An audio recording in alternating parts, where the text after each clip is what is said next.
Hi everyone, I am Yoko Inoue, founder of Organic Raw Food Cafe in Melbourne, Australia, and Wellness Foodies Expo, which is coming up in November 2015. So Wellness Foodies Expo is a one-day event focusing on delicious, authentic foods that can make you glow from inside out.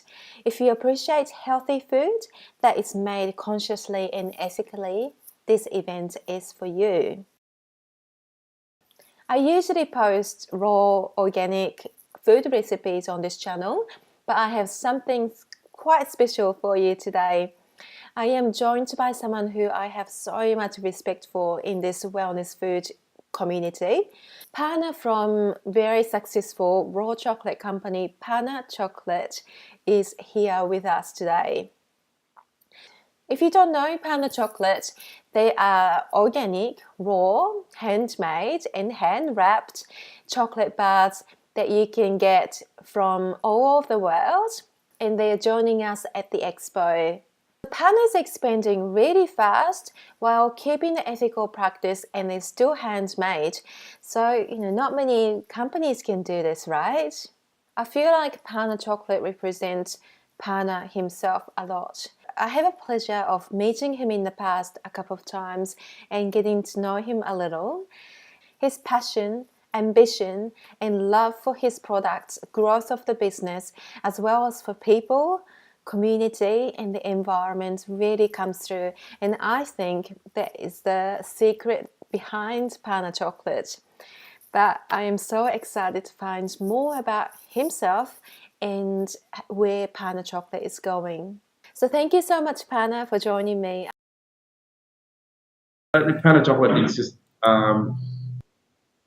it is, look, without a doubt, it's a passion. It's a love, and I just feel that I've just started. And even though I've been, playing around with chocolate for 3 or 4 or 5 years, whatever it's been, it's just every day excites me more and more, and I can't wait to get in and have my first piece of chocolate every morning, and just absolutely love it. So yeah, I was gonna say you don't have to pay for your cakes in chocolate, right? I pay, yes, we have to pay for the cakes because I'm no different to anybody else, so I don't take the cakes. But we do have the end bits that we cut off to cut them to the size, so I'm allowed to have some sample cakes. Yeah, lucky, yeah. Let's go back to how, when you started. Yeah. Was it about 3 years ago that you started? Was it 2012 or something like that? Yeah, Pana Chocolate started about 3.5 years ago. Yeah, it's sort of. And how did you get started?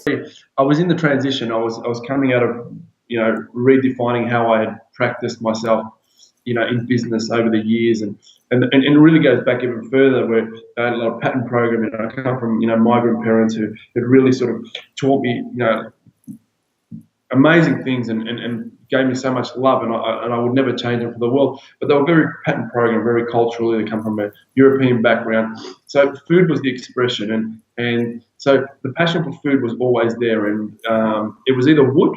When I knew at high school, when I finished high school, all I wanted to play around with either wood or food. And when I finished high school, it goes back a while ago, there was not much work in carpentry and all that. So I took my second passion, which was food at the time, and I expanded a career in hospitality. But from that, I've always been in the hospitality in various different roles and own different businesses. But I was very, very almost monotone in how I operated, and it was like, worrying what the competitors are doing, all the stuff that I didn't feel was right. Just something wasn't 100% right. I was trying to make money to prove my parents that I can make money, or just or for others, and not really finding that I was on this amazing journey. It was just, I'm going out, and I was going to work, and that's what it felt like. And I felt that there was something. There's going to be more to life than that, and a number of things. So a couple of things triggered me off, in my personal life, and I thought I took a step back. So I sort of downsized. I came out of, I had 3 or 4 restaurants at one time, and cafes and the catering business. So I sold all that out, and all I was doing at that point, I had this commercial kitchen and an interest in one cafe, but. And I just thought, I've got to reassess life. And then I started going down a little bit of a journey, seeing various different people that assisted me in the journey, and coming to some realizations and really saying, okay, there is more to life. And, I can have anything I want in life, but there is also a great way to be able to achieve that. And it's not, it's sort of a dog eat dog mentality. It's like we can all go on this. I can be in an industry and be pleasant about it. And not that I was, mean or anything. It was just didn't feel right. So I came across a raw chocolate and I, loved it, and I thought, oh, there's something in this, and it just connected with me immediately. And being an artisan trade, I've always loved, old-fashioned trades like, cabinet makers or cobblers, and there's really those hands and chocolate makers, the novelty, that beautiful romanticism about making chocolate and producing something amazing. So anyway, I started playing around with the chocolate, and I sort of locked myself away for about 6 months. But what I would do, I had the Vespa, and I would make some, and then I had some other friends that were doing shows where they were promoting essential oils, and I'd go there and I'd wait, even if it was 20, 30 people, I'd make the chocolate and make it all in ice cubes or any cake molds that I had, and I'd go there and I'd sell it, I'd sell it to them, and very minimal, over 100 grams, for very, hardly any money at all, but it was all about the feedback, the consumer feedback. I'd go away and I'd play around with it a little bit more, and I'd come back next week, and until I finally felt that I got it right. And then I launched the bar about 5 months after I sort of started playing around with it for the first time. And then I went out myself, and not having any retail experience, I wanted to understand what the retail market, the the fast moving consumer good industry is like. And so I started delivering to a few clients myself, and clients like shops or just people? Yeah, some retail stores. So there's about 20 odd stores that I got to, but I just wanted that feedback then from that point of view before I went, sort of on a statewide level, to understand more about how it all works. Yeah, can I just stop you there? The products that you were, I suppose, sampling to those shops, were they like perfect? Like were there like wrappings and presentations and things like that? Were they what you wanted, or was it just to get a feel? No, the initially when I was going to the shows and the little market stores, it was pretty much in a market, what I call the market box, and I used any other molds. But in that time, I'd started producing the pattern for the mold, and once I had the mold and the packaging, then I went to the retailers. And when I went to the retailers, and then sort of I dealt with them for the first month on my own. So I got to 22 customers where I was making, wrapping, accounts. And I couldn't grow anymore, and I was living on the Vespa, so I couldn't grow anymore. And then that's when I decided to go to a distributor, and then I sort of felt that I had it. But mind you, if you look at the chocolate, it's not your conventional, where we've all been set that a chocolate should have a certain snap to it. And I really, I sat on that for about 2 months and played around with different alternatives. But we could never satisfy my palate, and the feedback I was getting that everyone preferred that sort of the fudginess that I've created. So what I did, I just went with it, and that's been the biggest success of the company. And we are separated. If people like that snap, I always have them just refrigerated. But go back to the story of how we started, and brought on a distributor.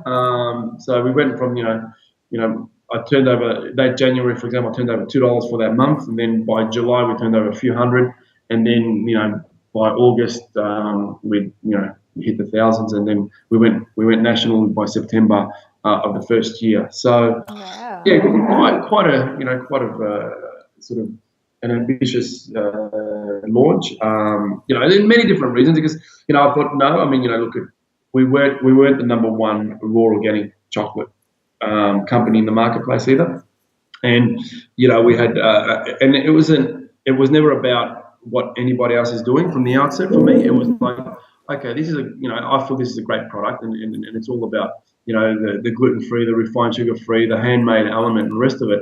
I thought, what, I've got plenty of experience in the background, and you need to allow for everything else that is required behind in a business. So it's not about creating a product that's vegan or hippie-ish or however you want to tag it, which hopefully Pana Chocolate's not under that umbrella. But we need to allow for all the other bits and pieces behind it to work.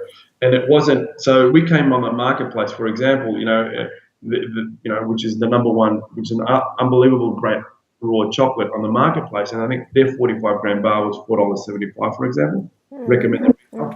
And for that same size, we came on the market as a second player at $6.50. So the price was never There were the numbers that needed to work for me and for the short term and long term to allow for everything that I wanted to do, but also to continue that quality, continue that handmade element, continue everything that I wanted in the business. And we launched it, and initially there was a bit of resistance in the uptake with the price because we really set that price. I don't think 45 gram at 650. Now we're 690 recommended retail, but it was unheard of. We were trying to get what we thought was right and be able to pay everybody the right prices for down the line as well. And and then since then I think a lot of other secondary raw chocolates have come on the marketplace and all coming in at that price, which is good to see. Everyone's held that price rather than everyone coming in and trying to undercut everyone. But yeah, I mean that's the thing too, isn't it? Like when you're trying to do a good thing, like an ethical practice. That was my next question as well. How do you keep the profit? But then while doing competing with say international markets where the ingredients are cheaper and the labor is cheaper as well. Yeah. So setting that price point that still give you the profit was important to you. Yeah.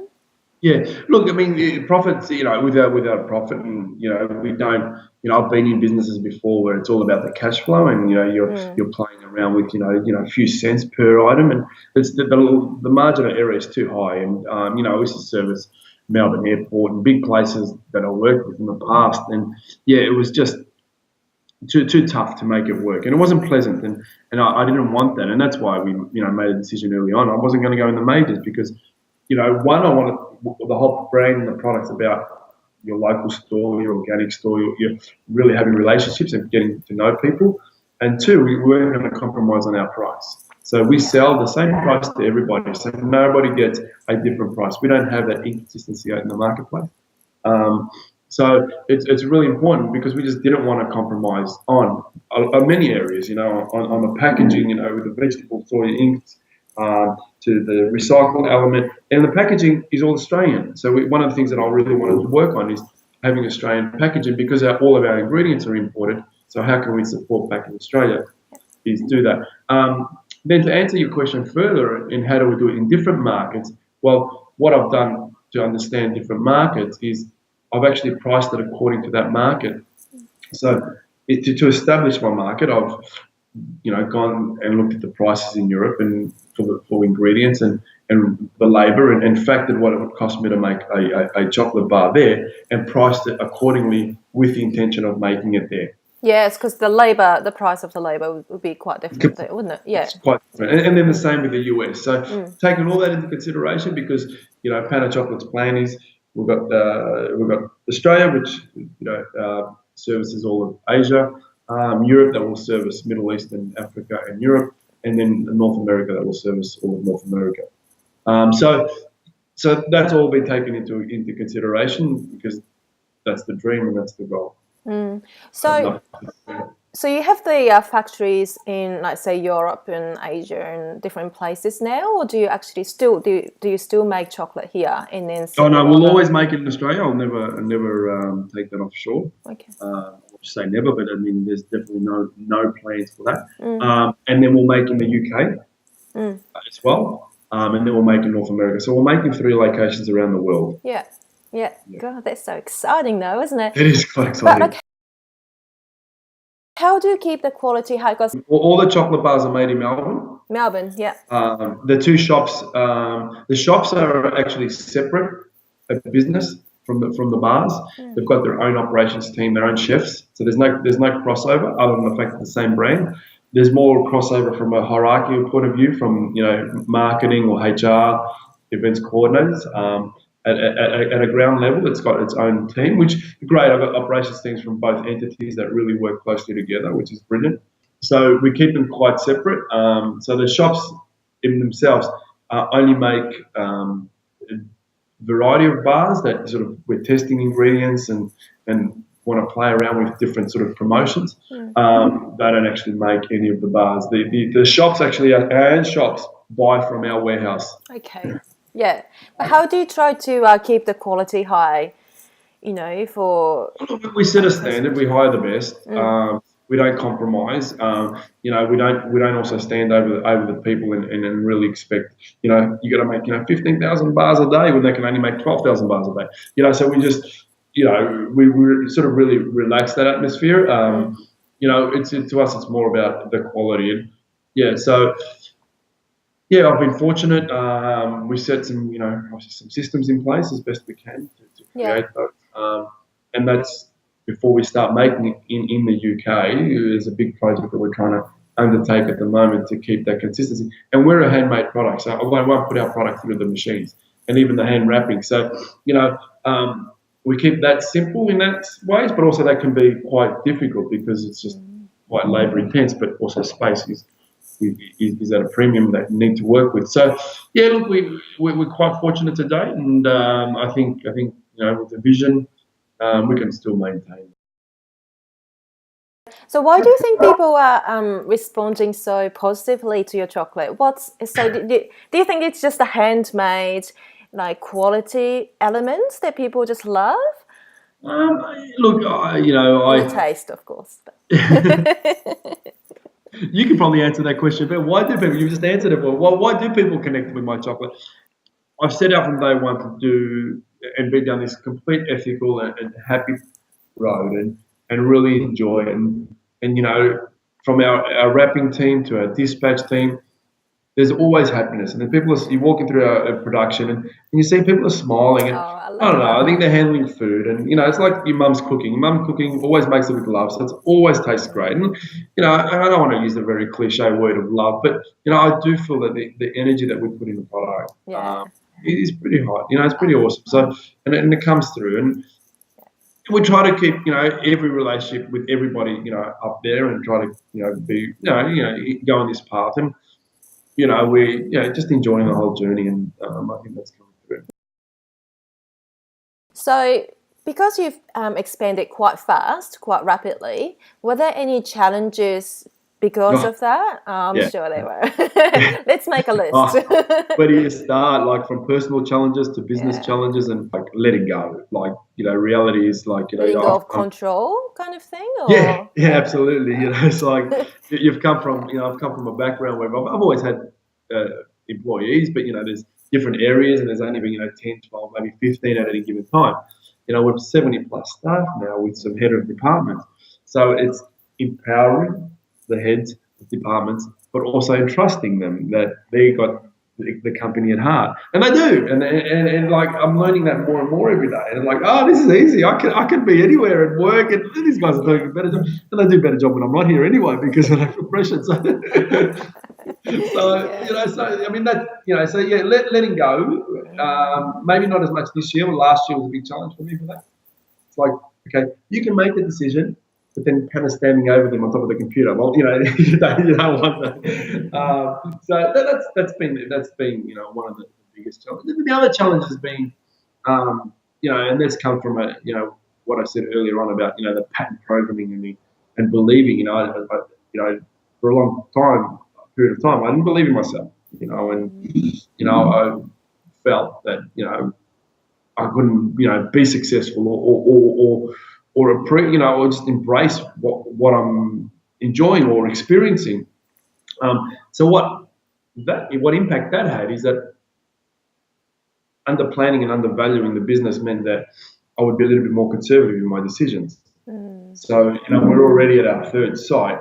We need to go to our fourth site now because I think we can manage. I don't need to go too big. It's growing conservatively, but the brand's growing so big, which could be a good thing financially, but it's also cost every time to move, and so just I wish that I somehow could have forecasted a little bit better and open to bigger spaces and to really saying, okay, I can back myself, and really just planning that a little bit better. But yeah, that's probably the biggest business challenge, and because it costs some money to move every time, and some positions in the company I've always. Like HR probably, brought the HR person on 3 months later than we needed. Our first marketing person was a junior versus a senior, which probably caused more of a mess than, setting systems in place. Just stuff like that, that you learn. And, now we're going through this phase of I need a national sales manager, but do I need a global sales manager instead that will overlook that? And, so, big salary jumps and all the rest of it, and being comfortable with all that, which I am. And then I'm actually the first time thinking that I'm going to go for a more senior person rather than a junior person and the rest of it.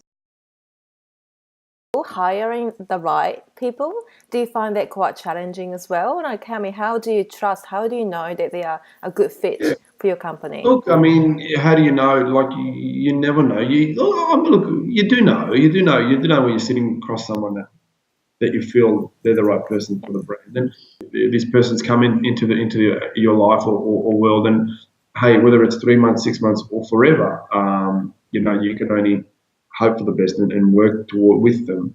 There's been some people that have come on board that were absolutely perfect at the time, and then as soon as the roles were split and they were doing more individual sort of isolated roles, it wasn't for them anymore. The endeavours are always to maintain, and we've still got 4 of our first 5 employees, but our goal would be to retain everyone as long as we can. But unfortunately, just sometimes you outgrow people, they outgrow you, and it's all sort of amicable.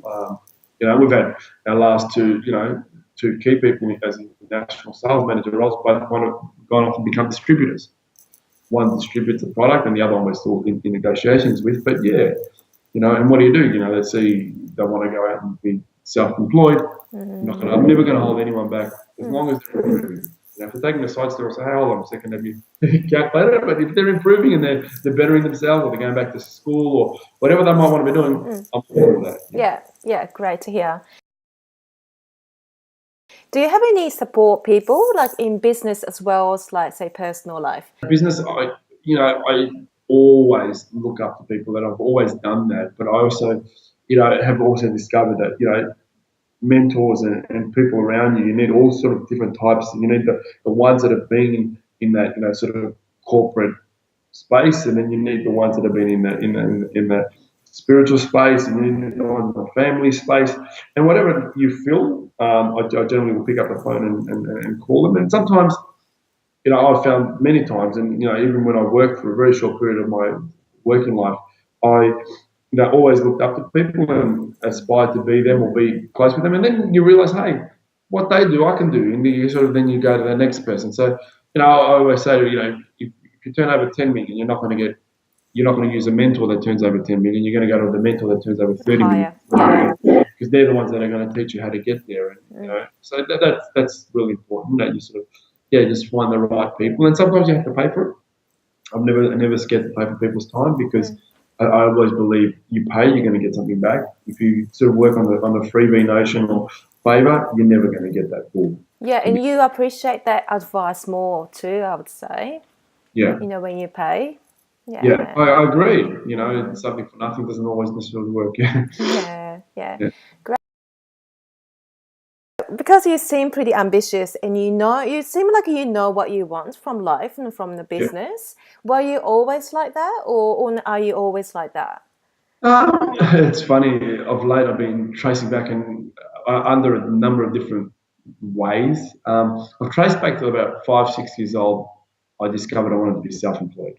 Were you always self-employed, or did you actually work for someone else? At 17, I remember going to, all my friends were going to, clubbing and various different places, but I was going to franchise expos. I was going to small business expos, and so at about 5 years old, I knew I wanted to be self-employed, and I think I looked at my first couple of businesses to buy when I was 18.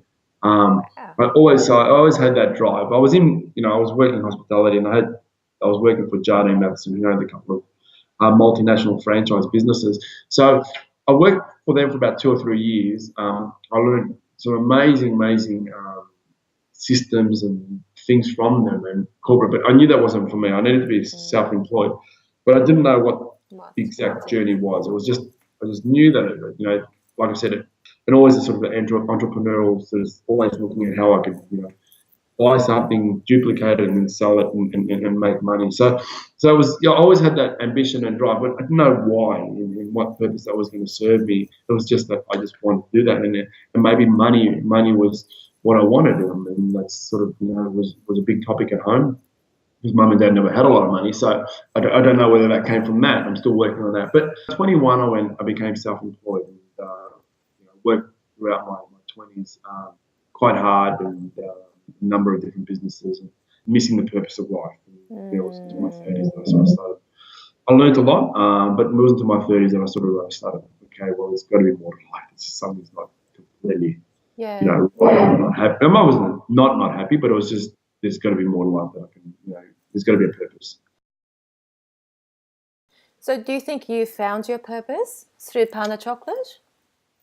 I think that's helped consolidate it. I hope that's helped sort of gel more things together. Definitely one piece of the jigsaw, absolutely. And it could be quite a big one, but yeah, it was definitely one piece of it. There's many other things that we all still need to do. And I have the pleasure of meeting the most amazing people all over the world, and I love that. And anywhere I go in the world, I'll bump someone that knows a brand now, or can really connect with them, and I think that's amazing in itself. And then, it's so rewarding. But also then what Pana Chocolate's been able to do, as in provide those, the monies to be able to plant trees, and because it's really a big passion of mine, and it's like, I love just to sort of, I just want to see trees everywhere, and that gives so many habitats. It just creates all these habitats. So one tree, you could house, 1,000 little, insects and birds and everything else. So it's just absolutely amazing, and that's what I really, really enjoy doing. So I'd set out, in my 20s to make money. In my 30s, it's not even a focus, and there seems to be more of it around, which is completely flipped, but yet everything else is flipped as well. So yeah, which is interesting. So I'm very happy for what I went through, but also now, like you touched on earlier, I have got a clear vision of how my road and journey is mapping out. The purpose, yeah, of course, it changes as well, but it's not really what you're doing, is it, or what you're getting. Really, it's what you're giving and how you're giving away. Absolutely. So much. Yeah, absolutely. You're spot on. It's not about receiving; it's about giving. And you can do that through Pana Chocolate. So I suppose it's Pana Chocolate is not really your purpose, but maybe your purpose was to give and do something for the environment. And do you think? Absolutely. Yeah. So thank you so much for your time, Pana. Such a pleasure to talk to you. Well, thank you as well, and thank you for being a pioneer with what you're doing with Shokuiku as well, because that's really important. Yeah, well, let's do a dinner or something sometime. We have to, definitely. Let's get lock something in. Yeah, great. Thank you. I will see you soon. Bye. Bye-bye. Bye-bye. So as I mentioned before, Pana Chocolate will be at the expo, so you can try all these amazing flavor chocolate bars. I can't wait. And I'll have all the links down below, so I'd love you to check out Wellness Foodies Expo website and get a ticket so that you can be there. Pana Chocolate's website, Instagram and Facebook are down there as well. So thank you so much for joining me, and I look forward to seeing you at the expo.